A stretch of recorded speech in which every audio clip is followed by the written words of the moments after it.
परमात्मा को पाने तथा उसका वास्तविक लाभ प्राप्त करने के लिए पवित्र बाइबल में प्रमाण है कि प्रभु ने मनुष्य को अपना ही स्वरूप बनाया। 6 दिन में सृष्टि रचकर 7वें दिन विश्राम किया। कुरान शरीफ में प्रमाण है कि हजरत मोहम्मद को खुदा स्वयं कह रहे हैं कि मैंने तुम्हें उस परमात्मा की महिमा बताने के लिए भेजा है। वो परमात्मा कबीर है जिसने 6 दिन में सृष्टि रची तथा 7वें दिन तख्त पर जा विराजा। उसकी खबर किसी बाखबर से पूछकर तो देखो। कृपया अवश्य सुनिए जगत गुरु तत्वदर्शी संत रामपाल जी महाराज के अमृत वचन। परमात्मा परमात्मा है, वो सब जानते हैं मेरे बच्चों को किस चीज की आवश्यकता है। तो आपके जो पाप रूपी कष्ट ये काटे हैं ये तो वो निकालेगा। उनके निकले बिना आपका विश्वास नहीं हो सकता कि भगवान है। नहीं तो कितने गीत गा लें हम, कितने प्रमाण दिखा लें, आपका कति विश्वास ना हो। तो वो परमात्मा वो भी विश्वास कराएगा आपको सुख भी देगा। लेकिन इन संसारिक सुखों के ही डिमांड के लिए, इनकी ही इच्छा के लिए आपने केवल इसीलिए ये नाम ग्रहण नहीं करना चाहिए। दास का कहने का तात्पर्य है। फिर जब आप इस मार्ग पर लग गए तो जैसे डॉक्टर के ऑपरेशन थिएटर में रोगी आ जाता है तो वहां पर डॉक्टर की ही चलेगी, मरीज की नहीं चलेगी। यदि वो रोगी अपनी चलाता है तो वो डॉक्टर को डिस्टर्ब कर रहा है, वो उसका इलाज नहीं कर पाएगा और ना वो करवा पाएगा। तो पुण्यात्मा आप जी मूल उद्देश्य ये लेकर आइएगा कि हम कितने दिनों से यहाँ धक्के खा रहे हैं, भटक रहे हैं, और आप क्या मांग लोगे। किसी का पुत्र नहीं है तो पुत्र मांगने आओगे, निर्धन है वो धन मांगने आएगा, रोगी है वो सवा सत्य मांगने आएगा। अब परमात्मा कहते हैं ये जो तुम मांगने आओगे ये ऐसी विधि बताएंगे हम, ये तुम्हें पहले मिलेंगी, ये तो मिलेंगी ही मिलेंगी, ये समझ लेना। जैसे किसान गेहूं बीजता है तो गेहूं बीजता है, उसका उद्देश्य गेहूं से तूड़ा बनाना नहीं होता। गेहूं बीजने का उद्देश्य उसका चारा भूस प्राप्ति नहीं होता। उसका उद्देश्य होता है कि मेरे बच्चे भूखे ना मरें, मुझे गेहूं प्राप्त हो, अन्न प्राप्त हो। और गेहूं बीजा जाता है तो भूस उसके साथ होता है, वो तो पहले बनेगा, भूस तो बनेगा ही बनेगा उसमें। तो कहने का भाव ये है कि जो वस्तु आप मांगने आते हो वो तो है भूस, और जो हम देना चाहते हैं वो है कणक, आपकी जीवन रक्षा। तो ऐसी विधि, ऐसी भक्ति आपको दी जाएगी कि जो डिमांड आप करने आए हो, कोई रोगी है उसका रोग दूर होगा, निर्धन है उसको आवश्यक वस्तु धन अवश्य मिलेगा। वो भक्ति विधि आपको बताई जाती है कि इसमें ये भूस तो बनेगा ही बनेगा। तो फिर मांगने की आवश्यकता नहीं रहेगी, आप इतने समझदार हो जाओगे। आप इस भक्ति को स्टार्ट करके देखो विश्वास के साथ। जो प्रथम मंत्र आपको दिया जाता है, ये हमारे शरीर के अंदर जो कमल बने हुए हैं, इन कमलों में जिस जिस भी देव का आधिपत्य है उसके मंत्र दिए जाते हैं। ये उनकी पूजा नहीं है, पूजा में और साधना में अंतर होता है। जैसे हमने आम की आवश्यकता है, आम हमारा पूज्य है। आम प्राप्ति के लिए हम क्या करते हैं, मजदूरी करते हैं। धन कमाने के लिए पैसा चाहिए और पैसे से फिर आम मिलेगा। तो हम जहाँ कोई मजदूरी करते हैं या कोई नौकरी करते हैं, कोई व्यवसाय करते हैं, धन कमाते, तो वह मजदूरी है, वो पूजा नहीं है आम की, वो उनकी पूजा नहीं है। आम पूजा आम की कर रहे हैं क्योंकि हमें आम की आवश्यकता है। आम मिले कैसे, उसके लिए वो साधना है, सारी प्रोसेस है वो। तो ऐसे इन भगवानों की जो हम आपको मंत्र देते हैं, ये इनकी पूजा नहीं है, इनकी मजदूरी है यह। और इनकी जो हम आपको साधना बताते हैं, इसके करने से ये आपको ऑटोमेटिकली लाभ देना शुरू करेंगे, क्योंकि यहाँ के ये इंचार्ज हैं, श्री ब्रह्मा जी, श्री विष्णु जी, दुर्गा जी और ये गणेश जी, ये यहाँ के इंचार्ज हैं, इनके विभाग बांटे गए हैं। और जो भी आप सत साधना करोगे शास्त्र अनुकूल, ये फल देंगे आपको यहाँ पर। अब जैसे आपने कोई कनेक्शन ले रखा है, बिजली का, टेलीफोन का कनेक्शन ले रखा है, जल और गैस का कनेक्शन ले रखा है, तो आप उनके जो टैक्स भरते हो उनकी पूजा नहीं करते। टैक्स भरोगे, आपको सुविधा देंगे, आपके काम चलेंगे। तो ये समझो, इनके जो मंत्र आपको दिए जाते हैं, ये इनका टैक्स है। और जब इनका टैक्स शुरू हो जाएगा तो अपने आप आपको राहत देंगे। आप सत साधना ना करके आप निर्धन हो गए, और निर्धन होने से इन भगवानों ने जो राहत देनी थी वो बंद कर दी। कनेक्शन कट गए सारे।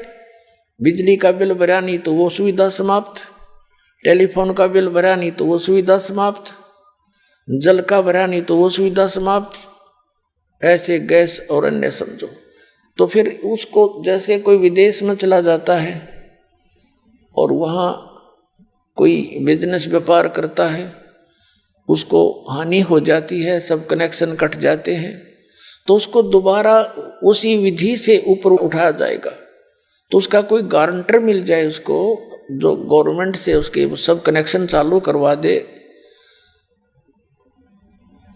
फिर वो सरकार उनको लाभ देना शुरू कर देती है, वो फिर अपना कमा करके उनका टैक्स देना शुरू कर देता है। तो दास जो आपका इन सभी यहाँ के प्रधानों के बीच में गारंटर बनेगा, और इन ब्रह्मा विष्णु महेश से आपको कनेक्शन चालू करवाएगा कि आपका ये टैक्स देते रहेंगे, आप इनकी सुविधा शुरू करो। जो जाप आप करोगे इनका, ये इनकी मजदूरी है और इनका टैक्स है।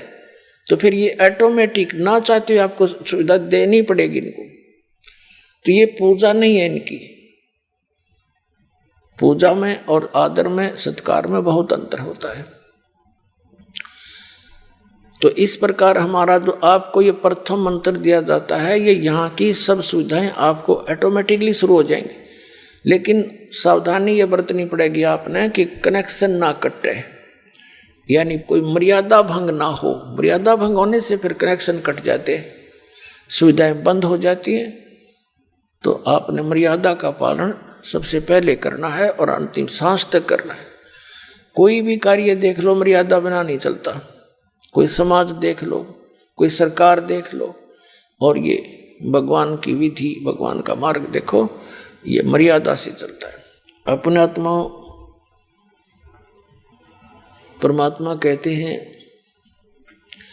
जग सारा रोह गया रे, जिन सतगुरु वैद न जाण्या, जग सारा रोगिया रे, जग सारा रोगिया रे, जिन सतगुरु वैद न जाण्या, जग सारा रोगिया रे।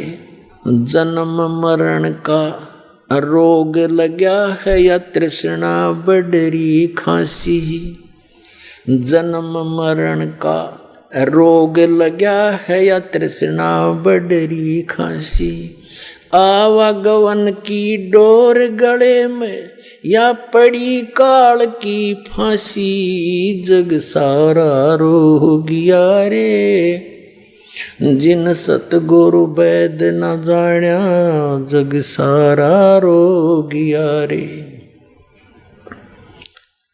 भाई सच्चा सतगुरु कोई न पूजे, इन झूठों जगपतियासी। सच्चा सतगुरु कोई न पूजे, इन झूठों जगपतियासी। अंधे की बाँ गई अंधे ने, मार्ग कौन बतासी, जग सारा रोग यारे। जिन सतगुरु वैद न जाण्या जग सारा रोग यारे। जग सारा रोग यारे। जिन सतगुरु वैद न जाण्या जग सारा रोग यारे। भाई देखा देखी गुरु शिष्य बन गे किया न तत्व विचार्या। देखा देखी गुरु शिष्य बन गे किया न तत्व विचारा। गुरु शिष्य दोनों के सिर पे यू काल ठोक पंजारा। जग सारा रोग यारे। जिन सतगुरु वैद न जाण्या जग सारा रोग यारे। जग सारा रोग यारे। जिन सतगुरु वैद न जाण्या जग सारा रोग यारे। भाई सार शब्द सर जीवन बूटी घस घस अंग लगावे। सार शब्द सर जीवन बूटी घस घस अंग लगावे। कहे कबीर तुम सतकर मानो ये जन्म मरण मिट जावे। जग सारा रोग यारे। जिन सतगुरु वैद न जाण्या जग सारा रोग यारे। जग सारा रोग यारे। जिन सतगुरु वैद न जाण्या जग सारा रोग यारे। अपने आत्माओं ये परमात्मा का ज्ञान है, उस मालिक का दिया हुआ। वो कहते हैं ये जन्म मरण का रोग लग गया या तृष्णा बढ़ रही खांसी और आवागमन आने और जाने की जन्म और मृत्यु की, या डोर गले में और पड़ी काल की फांसी। फिर कहें साचा सतगुरु पूजे नहीं इन झूठों जगपतियासी। और अंधे की बाँ अंधे ने पकड़ रखी। बताओ मार्ग कौन बतासी।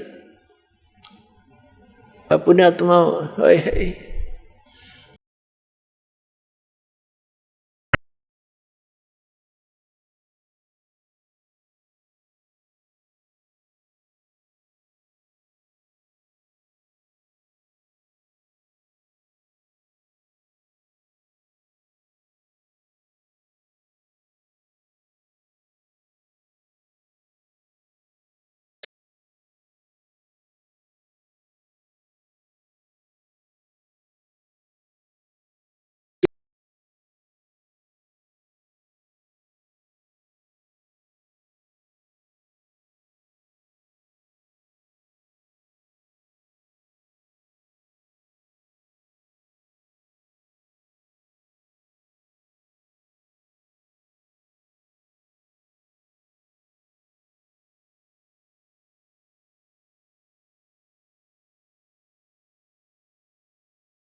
ये कलयुगी महर्षि था, इसका बड़ा बोलबाला था। हम भी इससे प्रभावित थे। लोक वेद सुन सुन कर इसकी दंत कथा सुन रखी थी। बड़ा ऋषि था, वेदों का बड़ा ज्ञाता था।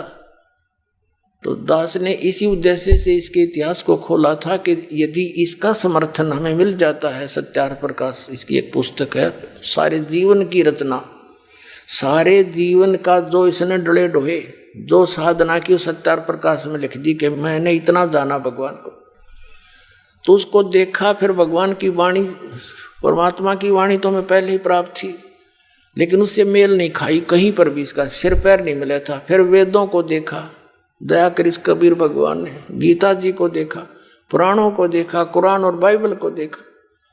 और तेरे की बताओ, गीता पढ़ने वाले गीता से परिचित नहीं, वेद पढ़ने वाले वेदों से परिचित नहीं, पुराणों को पढ़ने वाले पुराणों से परिचित नहीं। ये भगवान, यूं तो आवा का आवा खराब है। अविरोध तो होना ही था कि सबके विपरीत कहना, सब एक ही सुर में बोल रहे और दास उनके विपरीत कह रहा, सच्चाई कह रहा, लेकिन साच को आंच नहीं होती, ये भगवान का नियम है।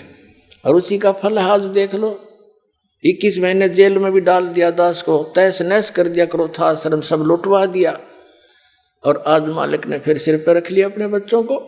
लेकिन हम किसी का बुरा नहीं मानते क्योंकि सभी अपने हैं। जैसे ये ऋषि में ऋषि थे जितने, जिनको हम बड़े पहुंचे हुए मान्या करते हैं, जैसे दुर्वासा जी के साथ यादवों के बालकों ने, यानी श्री कृष्ण जी के पुत्र प्रद्युम्न और 5-7 और इकट्ठे होकर दुर्वासा के साथ मजाक कर दिया।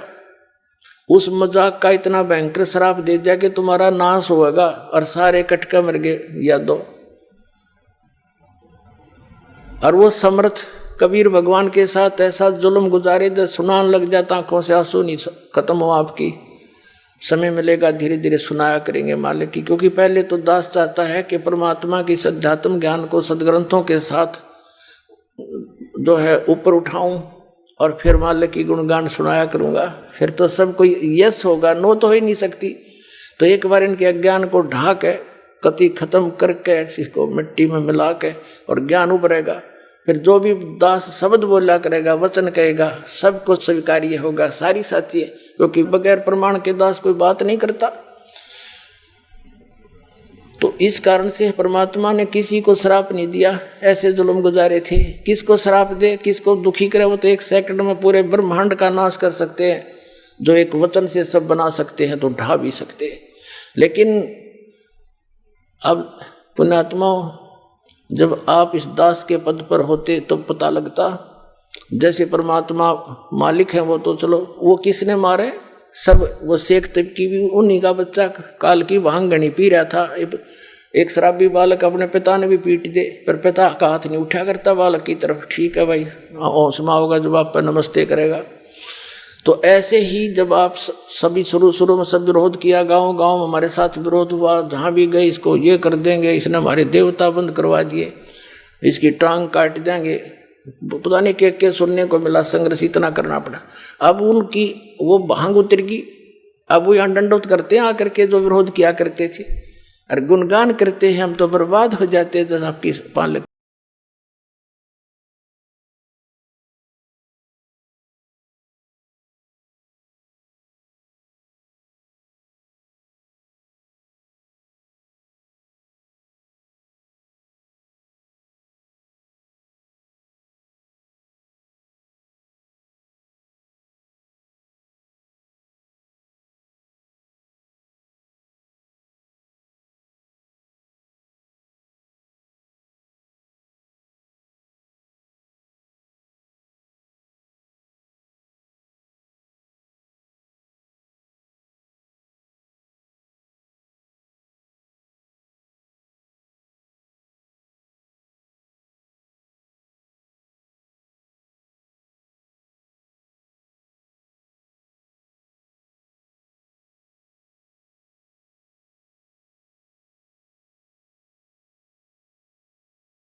की बाँ गई अंधे ने मार्ग कौन बतासी, और साचा सतगुरु कोई ना पूजे झूठों जगपतियासी। फिर परमात्मा ने कहा है कि देखा देखी गुरु शिष्य बन गए, किया न ततो विचारा, और गुरु शिष्य दोनों के सिर पर काल ठोका पंजारा। यहाँ ये चाहे मंडलेश्वर पाके बैठे हो, चाहे आचार्य और शंकराचार्य बने बैठे हो, और चाहे कितने ये गुरु पद प्राप्त करके अपने पुण्यों का नाश कर रहे हो, इस सत भक्ति के बिना, इस सच्चे मंत्र की कमाई के बिना वहाँ कोई सहारा नहीं जीव को। गुरु चेले दोनों पट्टेंगे ऊपर जा करके। परमात्मा कहते दोनों के सिर पे काल ठोका पंजारा। तो उससे बचने के लिए एक ही तरीका है, सतलोक आश्रम बरवाला में आओ और ये सच्चा ज्ञान प्राप्त करो और नाम प्राप्त करो। सदा सुखी तेरे बालक भी सुखी। एक थोड़ी सी झलक दिखाते हैं, ये कितने ज्ञानी थे ब्रह्मा विष्णु महेश और ये ऋषि महर्षि। थोड़े से समय में सब क्लियर हो जाएगा अपने ही सदग्रंथों में।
धारण करते, चार भुजाएं, वक्ष स्थल पर श्री वत्स का चिन्ह चमकता रहता है। वे चराचर जगत के आश्रयदाता हैं, जगत गुरु एवं देवताओं के भी देवता हैं। ऐसे जगत प्रभु भगवान श्री हरि महान तप कर रहे थे। श्री विष्णु जी तपस्या कर रहे थे, उनकी समाधि लगी थी। यह देखकर मेरे पिता ब्रह्मा जी को बड़ा आश्चर्य हुआ।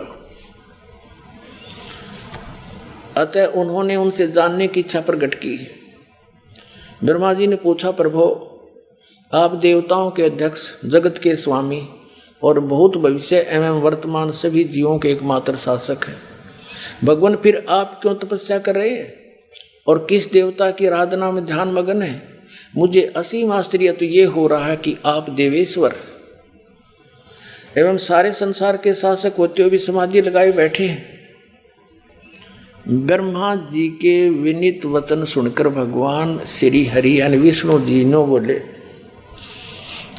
कहने लगे, ब्रह्मन सावधान होकर सुनो, मैं अपने मन का विचार व्यक्त करता हूँ। देवता दानव मानव सब यही जानते हैं कि तुम सृष्टि करते हो, मैं पालन करता हूँ और संकर संहार क्या करते हैं। किंतु फिर भी वेद के पारगामी पुरुष अपनी युक्ति से यह सिद्ध करते हैं कि रचने, पालने और संहार करने की यह योग्यता जो हमें मिली है उसकी अधिष्ठात्री शक्ति देवी है। वे कहते हैं कि संसार की सृष्टि करने के लिए तुम में राजसी शक्ति का संचार हुआ है, मुझे सात्विक शक्ति मिली है और रुद्र में तामसी शक्ति का आविर्भाव हुआ है। उस शक्ति के अभाव में तुम इस संसार की सृष्टि नहीं कर सकते, मैं पालन करने में सफल नहीं हो सकता और रुद्र से संहार कार्य होना भी संभव नहीं। ब्रह्मा जी, हम सभी उस शक्ति के सहारे अपने कार्य में सदा सफल होते हैं। सुवर्त प्रत्यक्ष और परोक्ष दोनों उदाहरण मैं तुम्हारे सामने रखता हूँ, सुनो।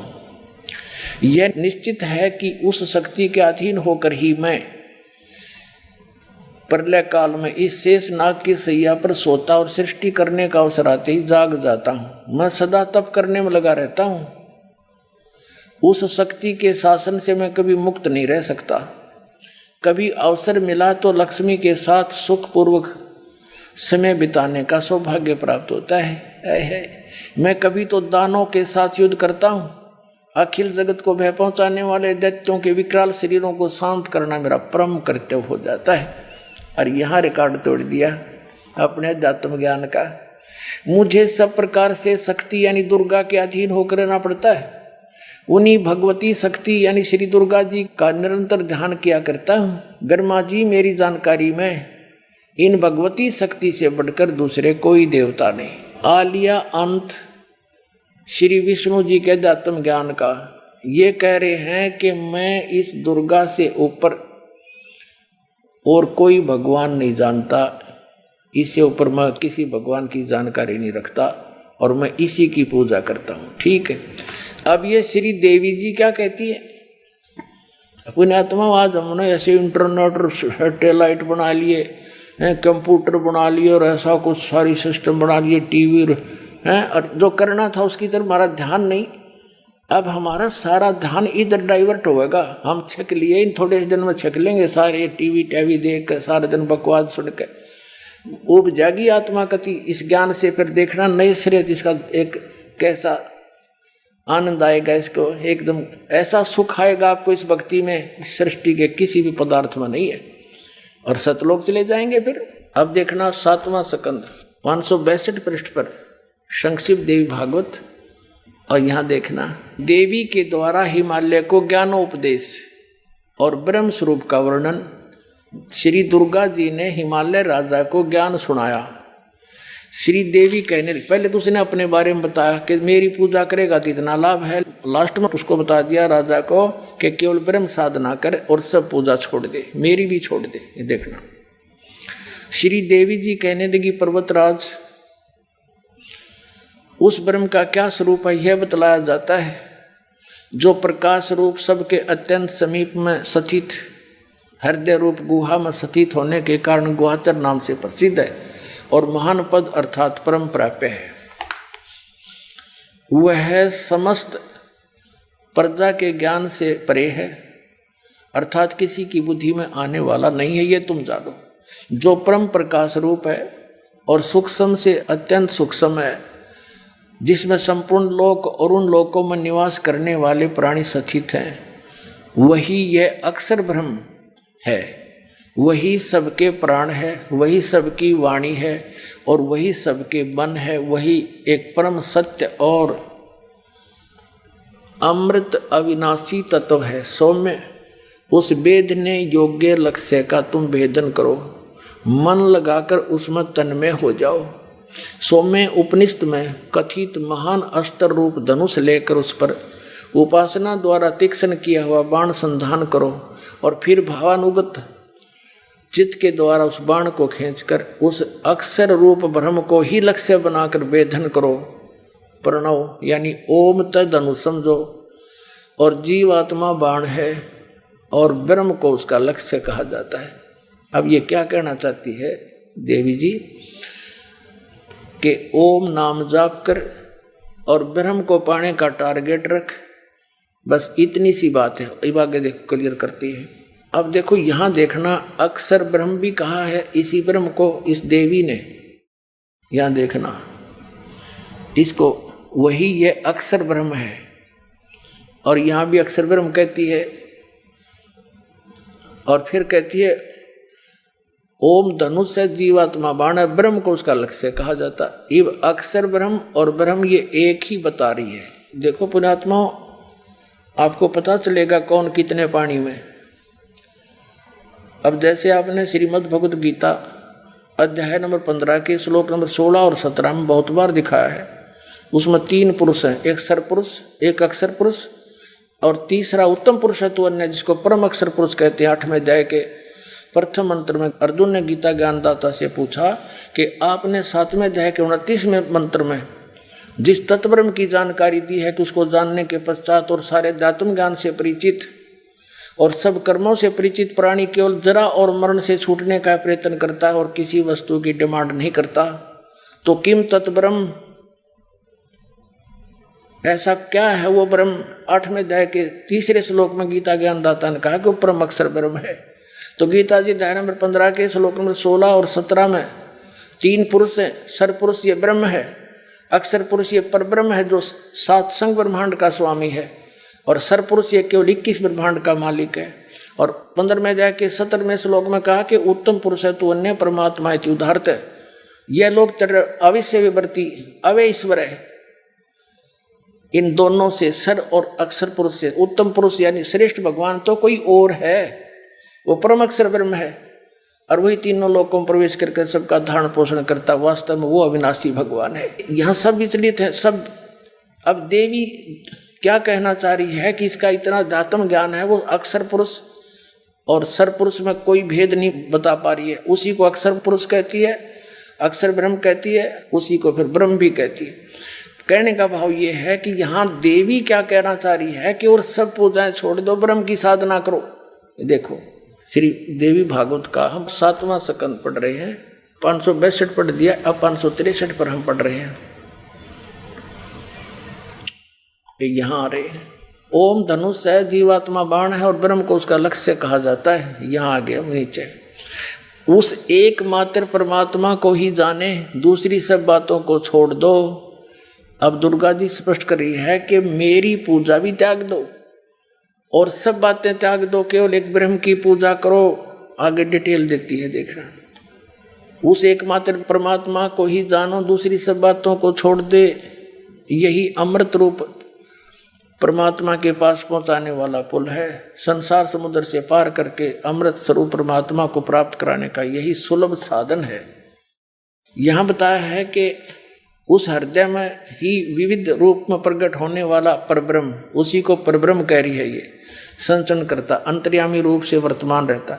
इस आत्मा का यानी ब्रह्म का ओम के जप के साथ ध्यान करो, उससे अज्ञान में अंधकार से सर्वथा परे और संसार समुद्र से उस पार जो ब्रह्म है उसको पा जाओगे, तुम्हारा कल्याण हो।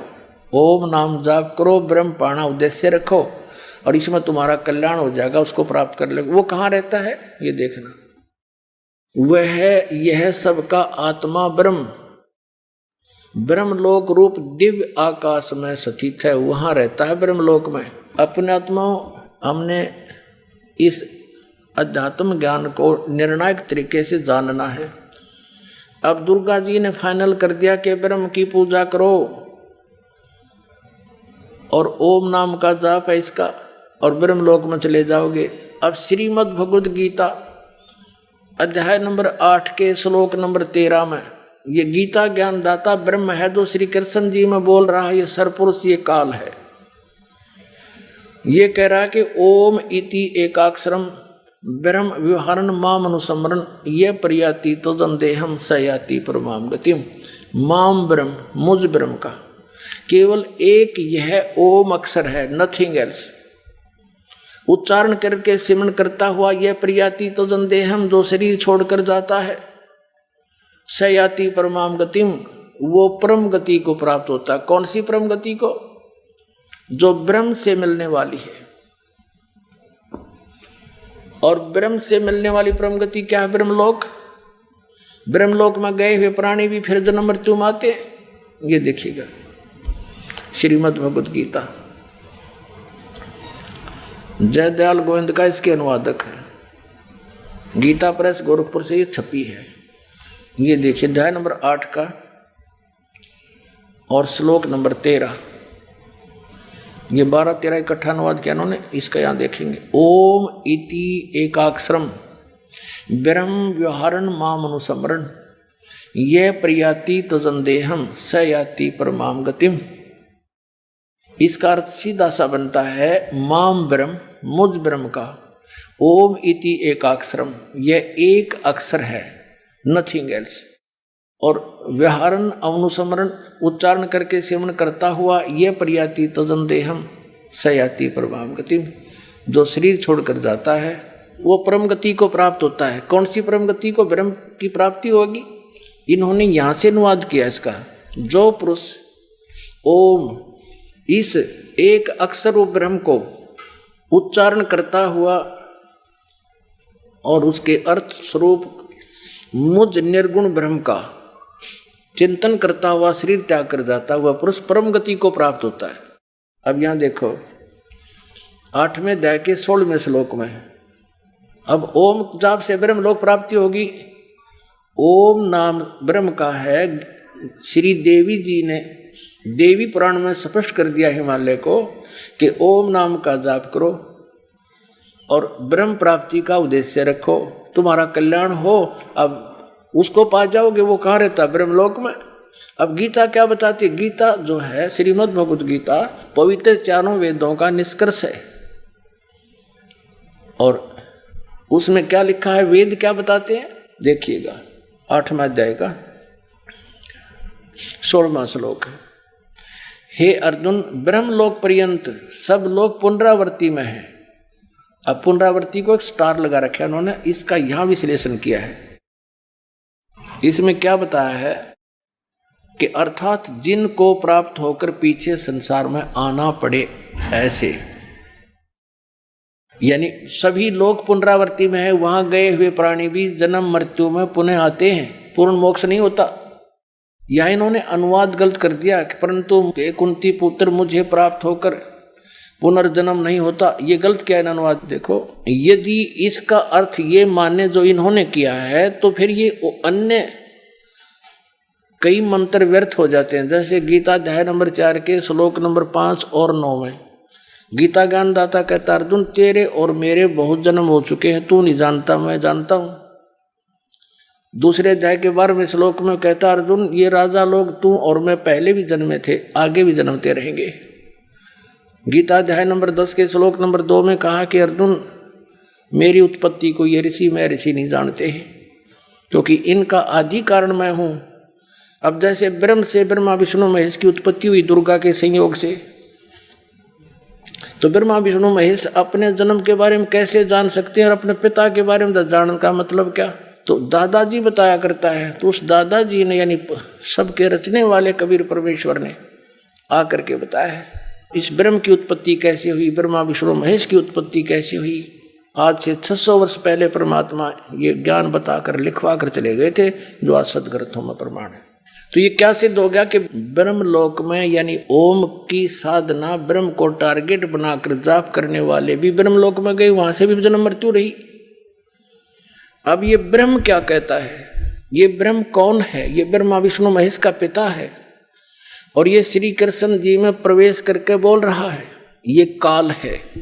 गीता अध्याय नंबर 11 के श्लोक नंबर 32 में कहता है, अर्जुन मैं काल हूं और इन सब का नाश करने के लिए अब प्रवृत्त हुआ हूं। श्री कृष्ण तो पहले विद्वान थे, ये शब्द नहीं बोलते। एक थोड़ी सी झलक दिखानी पड़ेगी। एक समय श्री ब्रह्मा और श्री विष्णु जी का आपस में झगड़ा हो गया। किस बात पे? ब्रह्मा जी कहते हैं विष्णु जी को कि मैं तेरा बाप हूं। विष्णु जी कहता है कि मैं तेरा बाप हूं तो मेरी नाभि कमल से उत्पन्न हुआ है।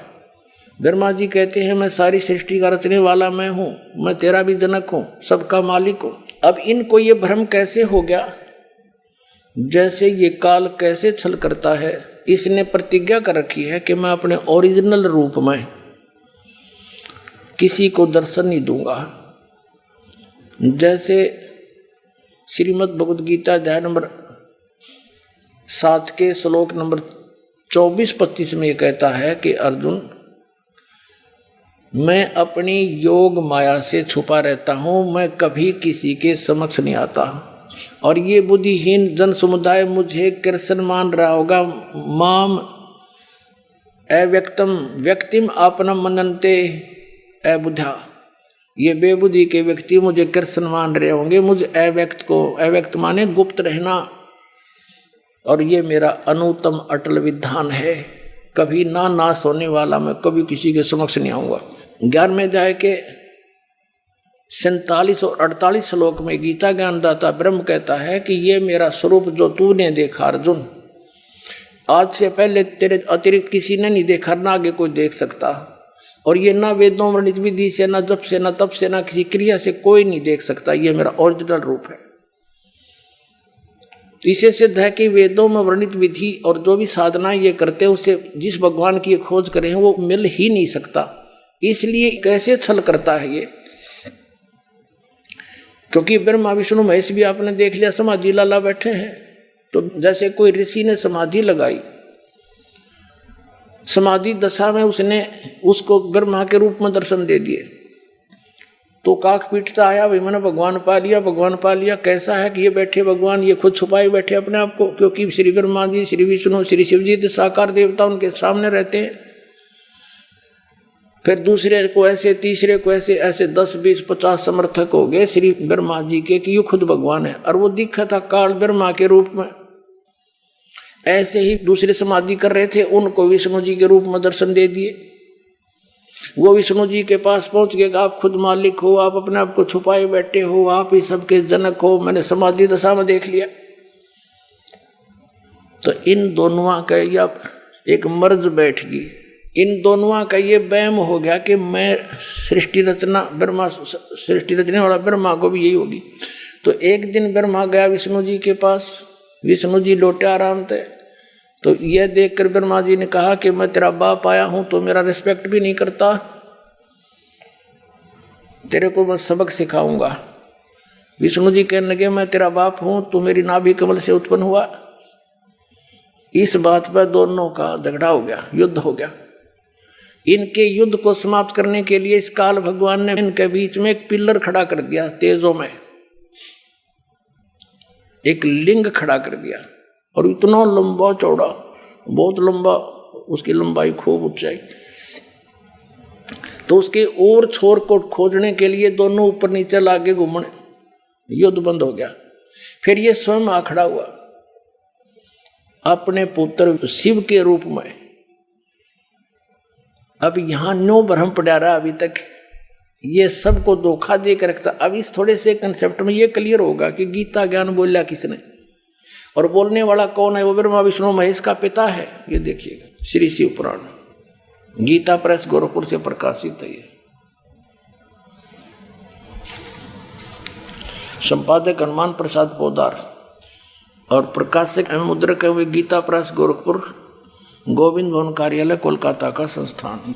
ये देखिएगा, ये 24 पृष्ठ पे ब्रह्मा और विष्णु लड़ रहे थे, इनके बीच में जो पिलर खड़ा कर दिया। और फिर ये आप आ गया इनके बीच में, न लग गया ज्ञान सुनान। ये देखिएगा 25 पृष्ठ पे विद्वेश्वर संहिता।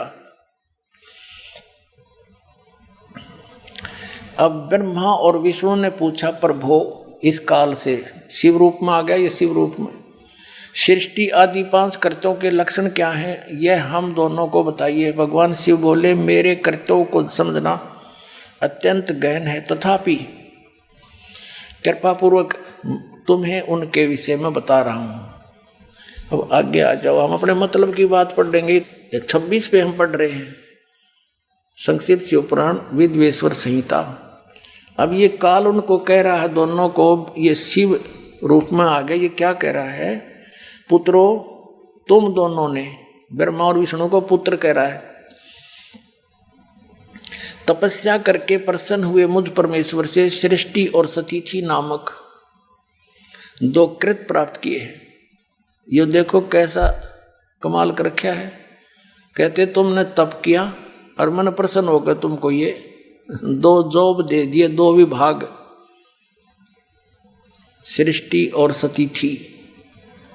ईंग लगी ना फटकड़ी, पहले इन बडड़े डुआए, तपस्या करवाई, इनको चार्ज करवा दिया, बैटरी होगी, सिद्धि आ गई, इनको भी ये 2 महक में दे दिए दोनों को।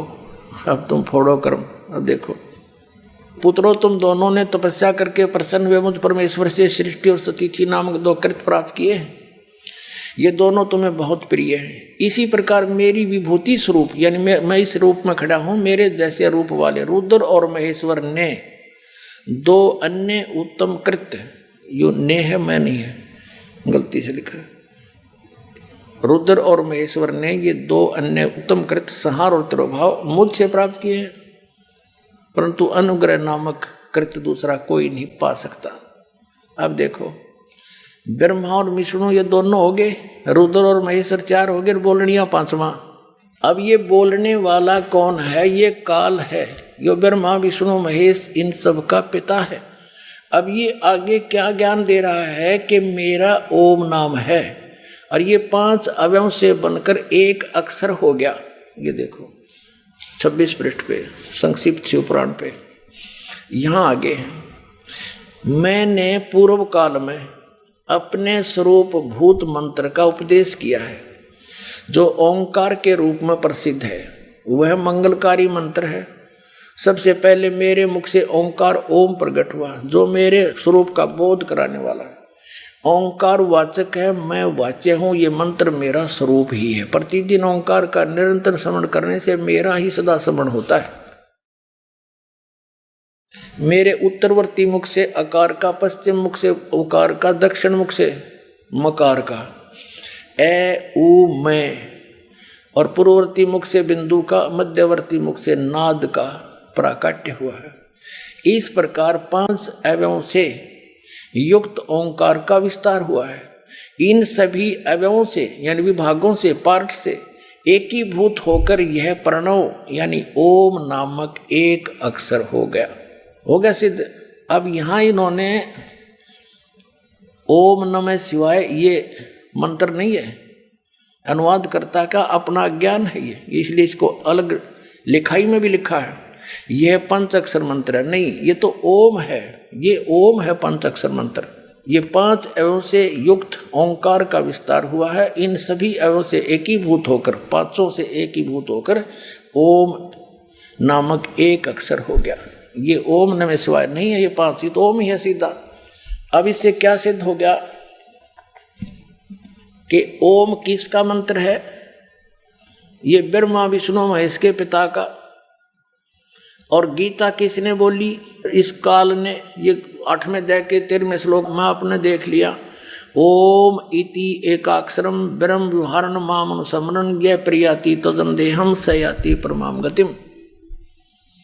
मुझ ब्रह्म का केवल एक ओम मंत्र है, और जो इसका अंतिम सांस तक सेवन करके शरीर छोड़कर जाता है तो इस ओम से मिलने वाली परम गति ब्रह्मलोक प्राप्ति होती है। ब्रह्मलोक में गए हुए प्राणी भी जन्म मृत्यु में आते हैं।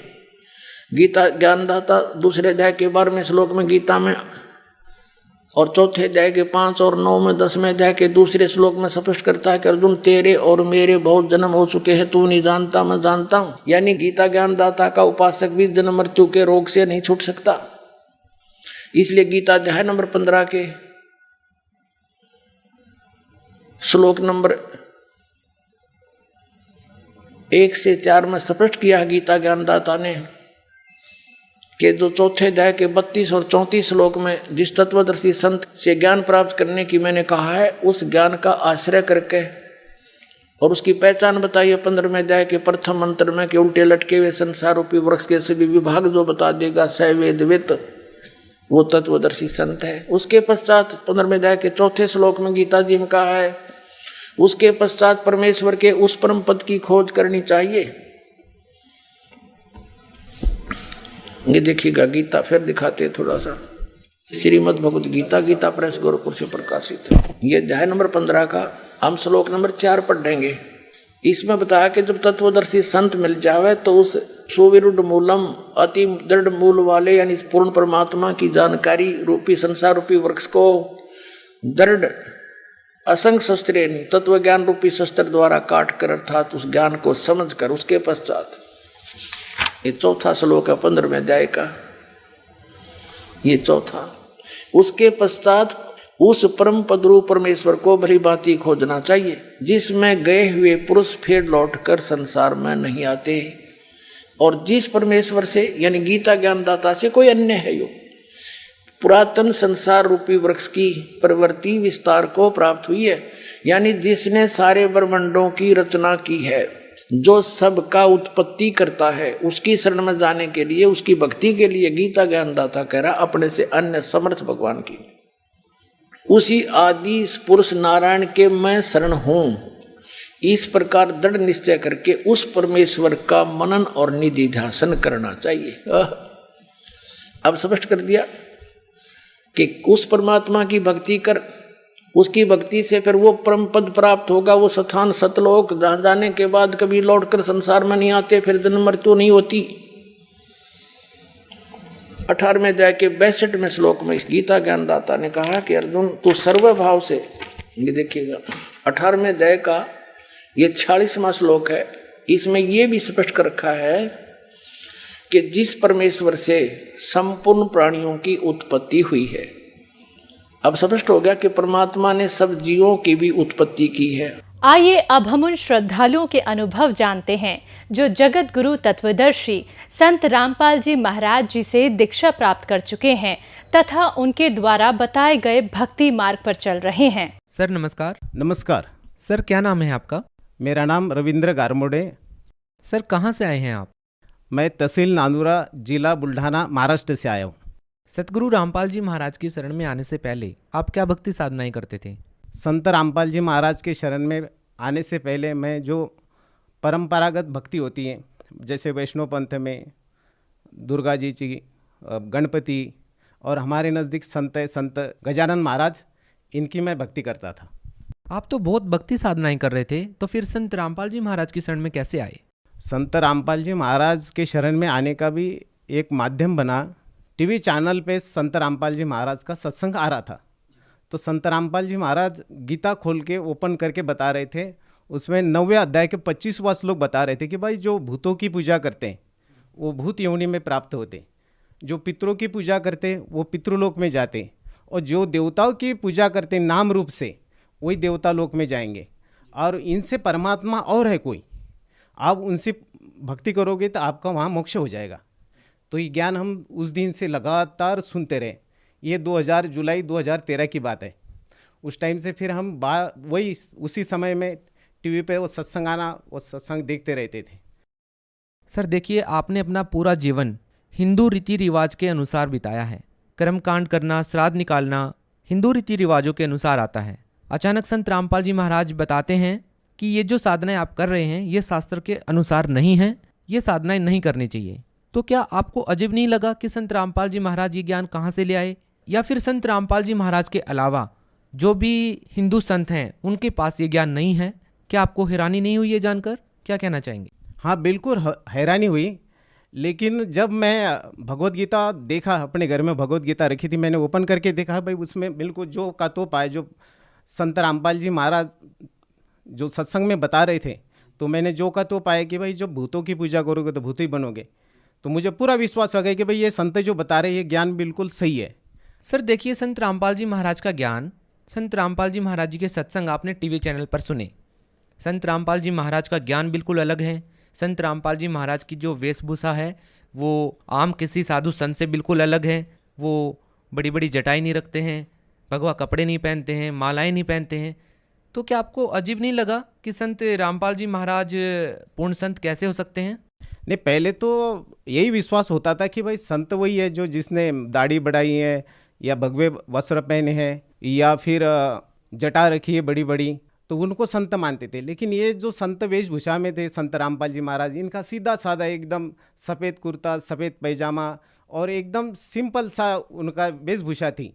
लेकिन इनका ज्ञान बहुत गहरा था, बहुत गहरा।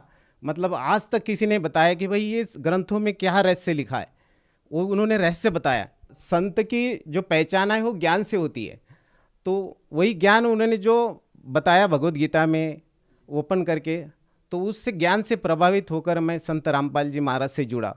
सर आपने संत रामपाल जी महाराज जी से नाम दीक्षा कब ली? मैं संत रामपाल जी महाराज की दीक्षा 31/10/2013 में लिया। सर सबसे बड़ी बात यह है कि संत रामपाल जी महाराज जी से जो भी व्यक्ति जुड़ता है वो ये दावा करता है कि बड़ी से बड़ी असाध्य बीमारी संत रामपाल जी महाराज से नाम दीक्षा लेने के बाद ठीक हो जाती है। सर इस बारे में आपका क्या अनुभव है? हाँ, मुझे अनुभव है। पहले जैसे मैं संत रामपाल जी महाराज के सत्संग टीवी पे देखता था तो मैं भक्तों के अनुभव देखता था कि मुझे लगता था कि भाई भक्तों बता रहे ये तो सही है या नहीं है। लेकिन जब मैं संत रामपाल जी महाराज के शरण में आया तो मुझे भी असाध्य रोगों से छुटकारा मिला। सर आपको क्या बीमारियां थी? अल्सर था, मुझे बहुत भयंकर अल्सर था। शायद मैं पानी भी पीता था तो मुझे पता चलता था कि भाई पानी मेरा हाथ से लगते हुए जा रहा, मेरे हाथों में पूरा हाथ मेरी अंदर से सड़ गई थी, मतलब पूरे सड़ गई थी कि मैं लगातार, मुझे ऐसा लगता था कि भाई अभी आपके मतलब बहुत कम दिन बचे हैं, शायद मैं बचूंगा नहीं। तो मैं डॉक्टर, हमारे नज़दीक नांदुरा में डॉक्टर है प्रमोद पाटिल, उनसे गया तो उनको मैंने अपनी प्रॉब्लम बताई कि भाई मुझे ऐसा ऐसे हो रहा। तो उन्होंने जैसे मैंने सिम्टम बताए, उन्होंने बताया कि भाई आपको अल्सर है, ये आप कुछ मतलब इसमें परहेज़ करना पड़ेगा आपको तीखा मिर्च मसाले वगैरह चाय वगैरह छोड़नी पड़ेगी, आपको अच्छे डॉक्टर से सलाह लेनी चाहिए। तो उन्होंने मुझे फिर डॉक्टर प्रवीण जो अकोला में जनरल सर्जन है उनके यहाँ भेजा। तो उन्होंने मेरी इंडोस्कोपी की कि उन्होंने बताया भाई आपको तो बहुत भयंकर अल्सर है, शायद आप मुश्किल होगा, तो आप इस पे परहेज़ करना खाने पीने पे। और उन्होंने मेरा ट्रीटमेंट कम से कम 2-2.5 महीने लिया, फिर मुझे कहीं भी वहाँ भी असर नहीं हुआ। फिर मैंने आयुर्वेदिक भी ट्रीटमेंट ली, वहाँ भी मुझे कुछ भी असर नहीं हुआ। उसके बाद मैंने होम्योपैथिक लिया मैंने, उससे भी मुझे कोई असर नहीं हुआ।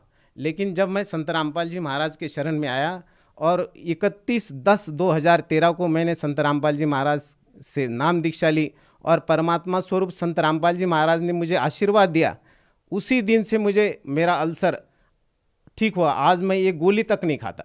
तो सवाल सर यहाँ पे ये है कि अल्सर जैसी बीमारी को ठीक करने के लिए संत रामपाल जी महाराज ने क्या आपको कोई दवाई दी? नहीं, संत रामपाल जी महाराज ने मुझे कोई दवा नहीं दी। फिर कैसे ठीक हो गया? संत रामपाल जी महाराज जो भक्ति बताते वो शास्त्र युक्त है, उनके मंत्रों में इतनी ताकत है कि वो असाध्य से असाध्य रोग, कैंसर शरीर के रोग, चाहे कोई भी रोग हो, वो उनके मंत्रों द्वारा, उनकी भक्ति द्वारा, उस शास्त्र युक्त भक्ति है उनकी, उस भक्ति के द्वारा ही वो सब दुख दूर हो जाते हैं। और उसके बाद ऐसे लाभ दिए परमात्मा ने। मेरी थ्रेशर में उंगली कटी थी। कौन सी उंगली? ये बाएं हाथ की है, कलमे वाली उंगली है। ये तो बिल्कुल ठीक नज़र आ रही है अभी। हाँ, ठीक नज़र आ रही है। आप देख सकते हैं कि भाई ये छोटी ये बड़ी है उंगली है, तो आप उंगली देख सकते हैं, एक छोटी है एक बड़ी है। ये बिल्कुल पूरा का पूरा ये कट गया था इसका। तो ये कैसे ठीक हुआ? ये ठीक ऐसे हो गया, इसमें मैंने ज़्यादा ट्रीटमेंट, उस टाइम लॉकडाउन का टाइम था तो शायद डॉक्टर लोग भी नहीं ले रहे थे। मैं गवर्नमेंट हॉस्पिटल में गया, उन्होंने खाली पट्टी कर दी इस पर और बोल दिया कि भाई आप बड़े डॉक्टर से इसके ट्रीटमेंट कराओ। तो मैं संत रामपाल जी महाराज जी नाम दीक्षा ले रखा था, मुझे द्वितीय मंत्र भी मिल रखा था। मैंने द्वितीय मंत्र का जाप किया तो इसमें जो मेरे को दर्द हो रहा था वो कम हो गया। तो ऐसे करते करते इसका घाव भी भर गया। ये धीरे धीरे पूरी उंगली पूरी हो गई, इसमें नाखून भी नहीं था, कुछ भी नहीं था, टोटल कट गया था ये। तो ये उंगली कैसे पूरी हुई? ये परमात्मा स्वरूप संत रामपाल जी महाराज की दया से पूरी हो गई है, शायद पूरी नहीं होती है।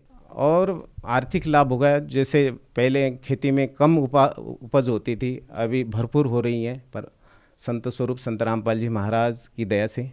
सर देखिए, आपका अनुभव काफ़ी इंटरेस्टिंग है और संत रामपाल जी महाराज जी से नाम दीक्षा लेने के बाद आपको काफ़ी सारे लाभ मिले हैं। आपकी जो उंगली है, वो जो कटी हुई उंगली थी वो पूरी हो गई। इसके अलावा आपकी जो अल्सर की बीमारी थी वो भी संत रामपाल जी महाराज से नाम दीक्षा लेने के बाद ठीक हो गई। तो सर, संत रामपाल जी महाराज के बारे में आप भगत समाज को क्या संदेश देना चाहेंगे?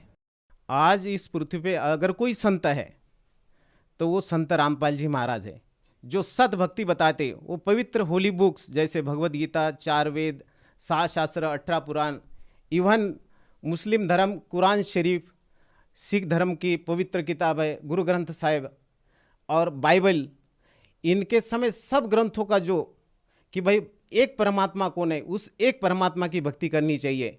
और उस एक परमात्मा की भक्ति संत रामपाल जी महाराज आज दे रहे हैं और उस भक्ति के बल पे ही आज लोगों को अनेकों लाभ हो रहे हैं। ऐसे लाभ आप भी ले सकते अगर आप संत रामपाल जी महाराज के ज्ञान सुनोगे। संत रामपाल जी महाराज का सत्संग टीवी पे आता है। संत रामपाल जी महाराज की अनेकों पुस्तकें, ज्ञान गंगा, जीने की राह, आप पुस्तक पढ़ के संत रामपाल जी महाराज के शरण में आके अपना कल्याण करा सकते हैं। जी बहुत बहुत धन्यवाद। नमस्कार।